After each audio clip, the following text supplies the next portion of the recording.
Hi, I'm Camilla Richter, co-creator of the Digital Transformation Roadmap, a series designed to equip CXOs for their self-directed DX journey.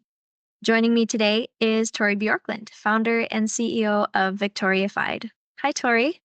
Hi, Camilla. Glad to have you with me today. We're going to be talking about organizational change management, or OCM. Specifically, we're going to cover how to engage stakeholders or key team leaders who may not see the value of OCM activities. So, OCM is a large part of Victoria Fide's proven process for transformational change. As a company that specializes in equipping organizations to succeed in using technology to bring about transformation, why do you place such a large emphasis on OCM practices? Well, because the data shows that it's effective, studies consistently show that it's the people and not the technology that form the backbone of digital transformation projects.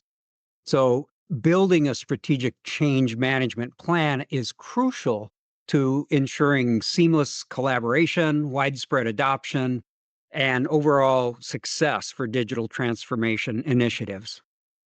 That's pretty huge. Yeah. So, in chapter 2 of the digital transformation roadmap in the execute stage, we meet Doug, the VP of sales. While he seems to be on board with the project objectives, he's clearly frustrated with how long it's taking to get the project off the ground. What advice would you give to project leaders faced with people like Doug on their steering committee or their project team? And how can they help shift their perspective of OCM and transform them into effective change agents? Yeah, well, my advice is to help Doug see how complex the digital transformation initiative really is and help him to understand the risks of not being properly prepared. Now, Doug may not realize that digital transformations are complex and fraught with risk.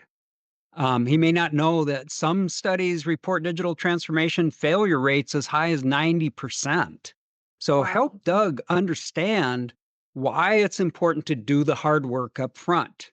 Now, people like Doug often feel frustrated because they don't think that all this preparation is moving the ball forward. And frankly, they have a point, but all the preparation doesn't implement anything. But on the other hand, if you're going to run a marathon, for example, you don't want to hurry to the starting line. You want to spend several months getting prepared so that when you do get to the starting line, you're prepared to finish the race. So Mhm. part of the preparation includes preparing your organization for the change that is coming and to help the people see the value of that change. Mm, And that takes time. But yeah. taking that time has been proven to save time in the implementation because of better adoption from the stakeholders. So it's really more of an upfront investment from the beginning, and that pays Yeah, off later. yeah, for sure. Mm. So you mentioned at the beginning that people form the backbone of digital transformations. In your experience, what's at stake when companies don't invest the time and resources to build an OCM plan that specifically addresses this type of resistance from key stakeholders? Yeah. Well, frankly, success is at stake. Mhm. People not only form the backbone for success, they also are the source of serious resistance sometimes, and sometimes even sabotage. And if Mm. you aren't aware of the initial resistance, you may be caught by surprise when you face that resistance. Of course, um, you may not even see it happen, Mm. but it can seriously impact the project.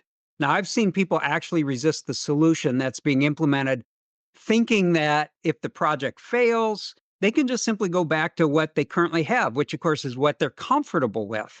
Mhm. And I was on a project, for example, where a VP of finance was responsible for key aspects of the implementation, including defining the chart of accounts. Unfortunately, he was planning to retire in 2 years. So he openly resisted the change, hoping to simply coast through those last 2 years without having to learn a new system. After a Mm. full year, he still had not provided a new chart of accounts. Wow. Now, if the project and the company leadership had known about his perspective at the beginning, they would have been well served to put his predecessor in charge of the financial portion of the ERP implementation, and they would have had much more success.